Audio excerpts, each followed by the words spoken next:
বর্ষার এই মৌসুমে আবহাওয়ার পরিবর্তনের কারণে অনেকের সর্দি কাশি বা ফ্লুয়ের মতো উপসর্গ দেখা দেয়।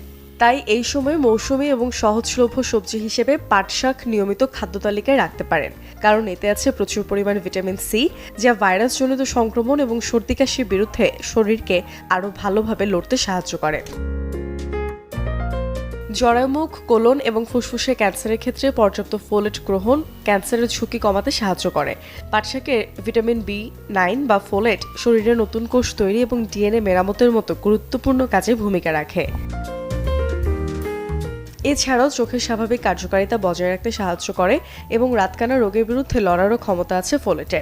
প্রতি 100 গ্রাম পাট শাক থেকে দৈনিক চাহিদার প্রায় 38% ভিটামিন B6 পূরণ করা সম্ভব। সুস্থ দাঁত এবং মাড়ির জন্য ক্যালসিয়াম অত্যন্ত গুরুত্বপূর্ণ। এটি দাঁত ও চোয়ালের হাড়কে মজবুত রাখতে সাহায্য করে এবং দাঁতের গঠন শক্তিশালী করতে ভূমিকা রাখে। পাট শাকে ক্যালসিয়াম থাকায় এটি নিয়মিত খাদ্য তালিকায় রাখলে দাঁত এবং মাড়ির সুস্থতা বজায় থাকে।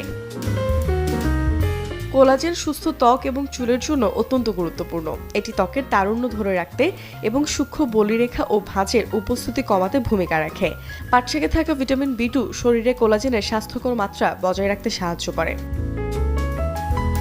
তাই সুষম খাদ্যাভ্যাসের অংশ হিসেবে পাট শাক খাওয়া ত্বক এবং চুলের স্বাস্থ্য ভালো রাখার জন্য খুবই গুরুত্বপূর্ণ। Desk report, channel 24।